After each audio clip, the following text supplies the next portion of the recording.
Hello, another video. This time felt a bit lazy, so I wanted to do the video just here from my garden. Actually decided to do like as much as possible the videos here in the channel outside. So that's why I try to find nice landscapes, nice places to film. But this time, yeah. A bit too many projects at the same time and too much to do, so I just felt like okay, it's easy way here in the garden. And yeah, I've kind of wanted to do a comparison video between these two knives. Immediately when I actually got the knives, I got them like 1 week after another, so they have owned them now for two months or something.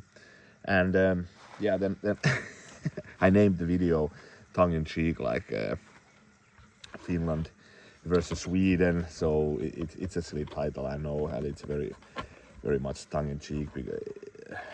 There's this kind of a playful competition, a rivalry between the two countries, and has roots like many decades. This, and we have a also sort of a like annual competition also here in Finland and Sweden, and it takes place in every autumn, I think, and it has been, I don't know, maybe even 100 years the tradition. So it's just a 2 days competition, Finland against Sweden. I think it's like in Helsinki and Stockholm, so every year, so it changes.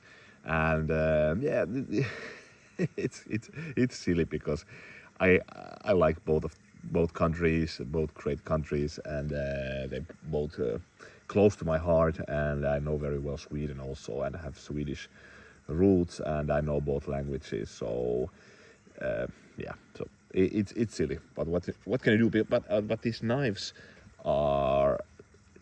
I think this comparison is interesting because they're geographically so also similar countries, and Mora is very close to Finnish Puukko tradition. So I think it's kind of interesting in comparison. And I'm actually okay. I could say like Sweden as a whole, because of course Sweden has another knives than Mora, but Mora is really kind of peculiar because of all the Nordic countries. There's not a single knife factory that has this kind of prestige as Mora, and so much embedded in the almost as a national treasure of Sweden. So it really is kind of a peculiar company, and I must say I respect the company a lot. So so no issues. But anyways, I just kind of wanted to compare these two because it's both similar. So I've used them now for. Okay, I have to say nobody wins here. So I just take that out of the way because there's nobody wins. So both great knives, both great knives tradition, and so end of story. Just a bit provocative, the title. Yeah, so I've used them not too much, but did some food prep, feathers, batoning, just basic stuff. They're both equally good, and feather sticks, very good actually. They're very nice knives for woodwork, and also for other things, definitely. And yeah, it's interesting because let's maybe begin with Mora. That well, I'm not an expert of Mora, but I've used the knives all my life, and it's also because it's Sweden, so I live in Finland, so Moras were all over, and it's really great company, and it's, in my opinion, one of the greatest like maybe one could say mass product companies in the world. So it's really interesting because it's the tradition is really long. So I think it started in late 19th century, the company, and and so extremely time tested. I don't know if there's many knife companies actually that are so time tested, like outdoor knives. Opinel comes to mind, but they're a bit of different knives, different philosophy of knife making. But yeah, so Mora is really time tested knives, and it's interesting because if I think nowadays, like what does mass product means? It means you have a great company, then suddenly they make all the stuff in China or whatnot, and the quality goes down. So this is what happens so often, and has become almost a synonym for me for mass production. It's just that you make cheap things somewhere else and with bad quality. So, and but there's many companies that don't do this, and Mora is one of those. So they make the knives still in Sweden, and the quality has only gone up in my opinion. Also the prices, to be honest, a bit more about that in a while, but. It's the quality is really good. It's really good. It always was good also. So they're so much made for hard use. So like like custom made for outdoor use really. So custom made, wrong term here maybe used, but you get the point. So they really have molded the decades. So the knives of Mora, yeah. So great company, and then the difference to Puukko knives is really quite interesting because Puukkos are then also very traditional knives of Finland, and also Puukkos are embedded also in the Finnish like ethos, a Finnish national identity. Even really, I will actually here show a picture of Kullervo.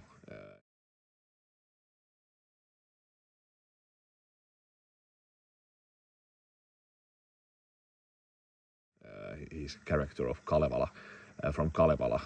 Actually, by the way, if you are Tolkien fan, Tolkien's first book ever was like a retelling of the story of Kullervo, and he was really impressed by this kind of it's a kind of a story within Kalevala, epic of Kullervo, tragedy of Kullervo, and yeah, the only thing that he inherits from his parents or his father, which he thought are all dead, is the knife, is Puukko. And here is the painted by Akseli Gallela, the Curse of Kullervo. And yeah, you can check the story. I will put the link there in the description. So the Puukko is really important part of Finnish history, and I will actually do. I'm planning to do already started to do a video series of history of Puukko. I will go there from the origins to the modern days, because the tradition is really long. It goes to medieval times, to Iron Age, and there's very interesting things there to research. Yeah, and also in the Finnish culture, for example, there's as many sayings, for example, in the Finnish language that are totally common language, and they all stem from Puukko tradition. So, for example, there's a saying, "Tupen rapinat," and tuppi means the sheath of a knife, and rapina means like a rattle or a sound. And so the meaning of is that if somebody is really maybe angry and for example kid has done something wrong, then father or mother can say now comes tupen rapinat, so the rattle of knife sheath, which is actually a bit scary, to be honest. So yeah, so it's a long tradition in Finland, and yeah, but to compare to Mora, Puukko is totally different take, because Puukkos are well, first of all, they do share lots of common. For example, you look these two knives, very similar kind of, but the difference is that Finnish Puukkos were a bit more custom-made type knives. So there was many makers of Puukkos, very many famous makers of Puukkos, but they weren't in that kind of mass product, in that sort of category with Mora, like Mora. Sorry, the German goes through sometimes. Yeah, so it's kind of peculiar tradition actually, the Puukkos. Also, they're made very often to be very pretty also, so that's also one thing of kind of combines all the Finnish Puukko traditions even. So during many centuries is that they are very often extremely nice looking, so they're kind of jewels. So if you look, for example, the old Iisakki Järvenpää Puukkos from the northwest of Finland, Ostrobotnia region, the very nice looking knives, almost too nice to use really. So and here you see the same thing. So this is the Mora Classic, of course, very common knife for many, and definitely used that a lot during my teenage years. And but I kind of forgot even this knife, and I bought it because of that recently, and I did a video of it because I remember I liked the knife a lot. I liked the blade profile. It is nice feathers. It's lightweight. It's just really nice knife. So nothing to complain. And the difference is here. For example, okay, you look. It has a good handle. Good steel. But when you compare it here to this is the Eräpuu birch bark 95. And Eräpuu is really small company, so it's almost custom-made knife. Quite pretty also. This kind of brute forge. I like the looks of the knife a lot. Very elegant in my opinion. So of these two, where should I begin actually? Yeah, so the handles are nice. This is a bit nicer. So the Eräpuu handle is I have to say one of my maybe top 3 handles of all my knives. This is unbelievably comfortable. This really it melts in the hand. This material, and well more the design, but the material is also fine because it's this birch bark is really nice. It's velvety but really creepy. So this could be really the perfect organic knife handle. And the Mora is also very nice. It's a bit similar, very similar, also nice. So where do you begin with the differences? I do believe this steel is better. This is 80 CRV2, which is maybe could be my favorite steel of all. So I have so many knives with this steel, so it's fantastic steel when the heat treatment is good. So it's, in my opinion, really up there with even super steels. So I love the steel. The Mora steel is also good, but it's not, I would say it's not so good. The interesting thing here is that if we look at the knives, they're kind of similar. They do the same things. The thickness is about the same, a bit more robust, the Eräpuu. And like I said, the feathers, they're equally good. They're really equally good in feather sticks. So both are very fine. Food prep, equally good, etc. So, but the sheets is then one thing, because this Mora sheet is just not good.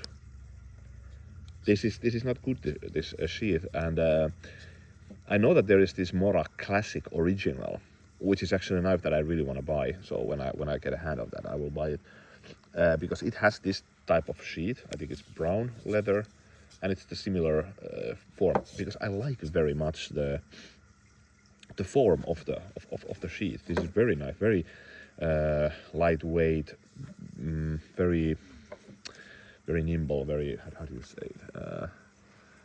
I don't know. It's just slim, nice, and also kind of like the old Mora traditional patterns and everything.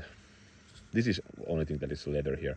The problem with this sheet actually is that, okay, somebody would say it's plastic, get over it. So what's the problem? It's plastic, it has the drainage hole, it's functional. But the problem is that this isn't functional, and I will demonstrate why. If I put the knife in the sheet, I put it like really securely there in the sheet. It's now securely there, so it seems. But the problem is that the friction it creates with the plastic, so the wood and the plastic, this friction is not good, because it really would be interesting actually just to demonstrate it in, like, do some graphic or some drawing or something, but it just, the friction is in so small area, and because of this hard material, so this isn't flexible, so it doesn't mold here. The problem is that if it hangs on the belt, and this happened to me now for two times when I was hiking or just walking, not really haven't done any hiking trips with this. The problem is that if you have it on the belt and then you kind of push it here, or it just hits somewhere, which of course happens if it's just you walk and then you suddenly push here, then the friction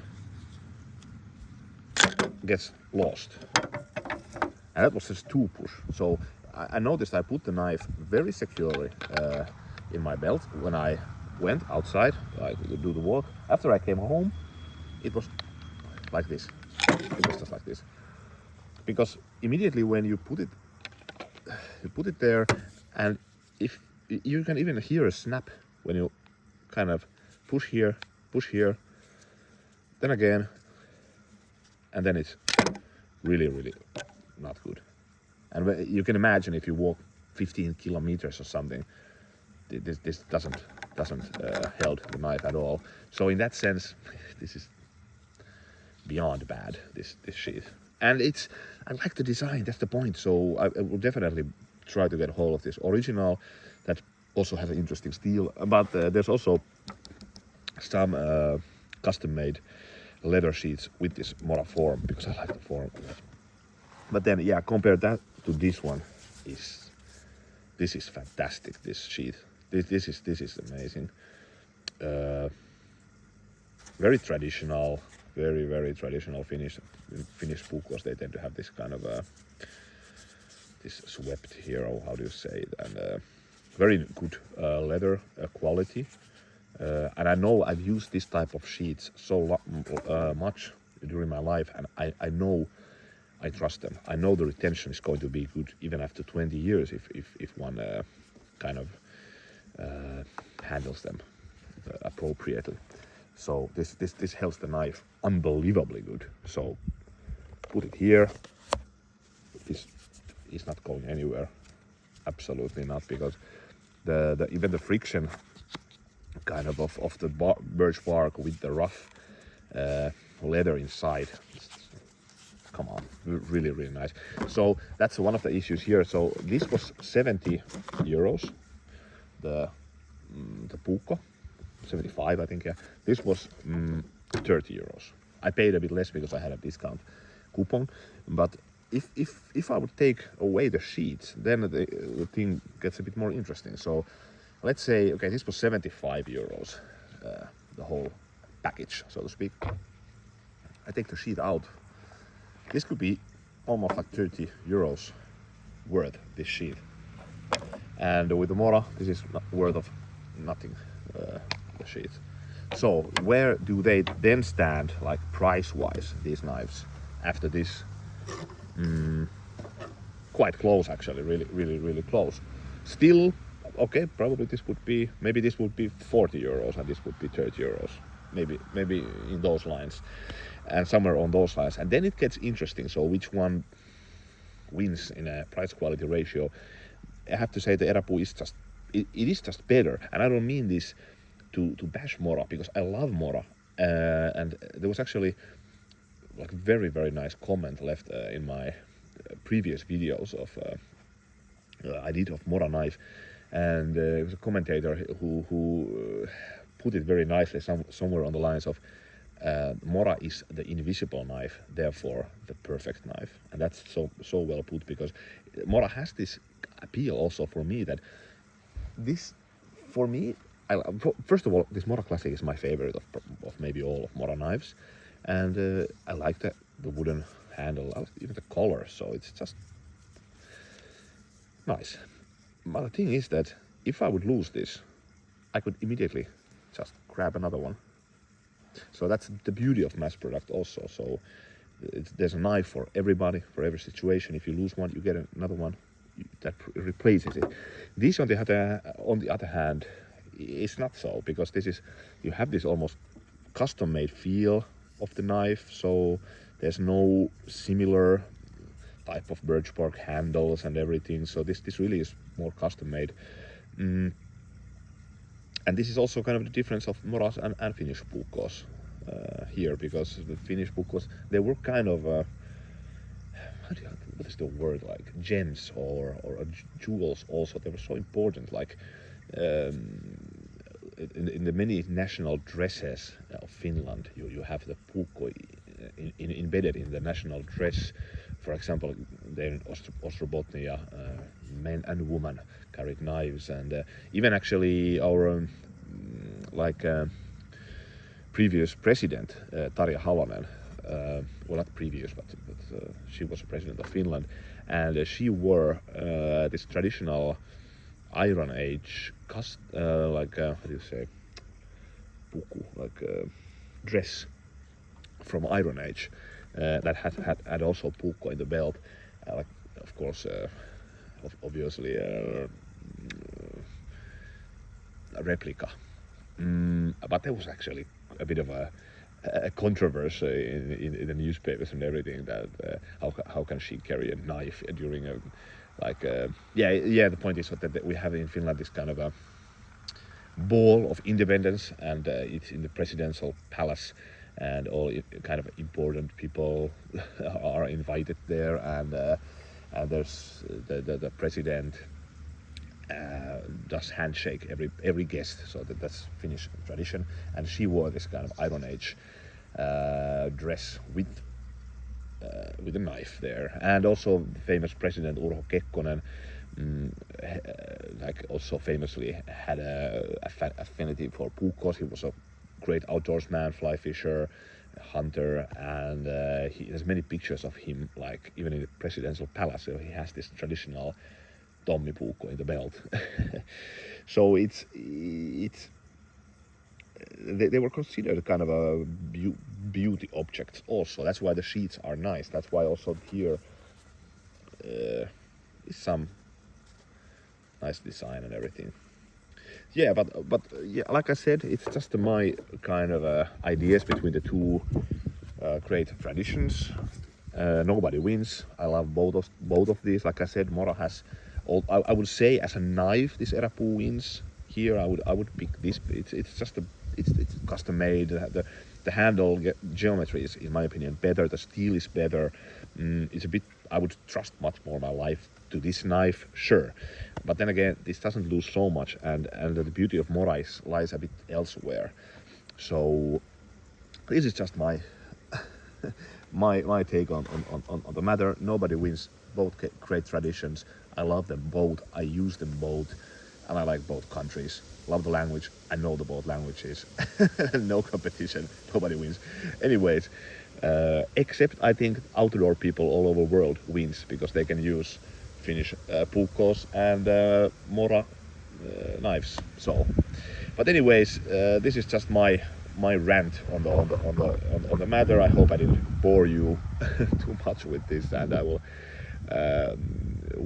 at some point publish the history of Finnish puukko actually here in my channel.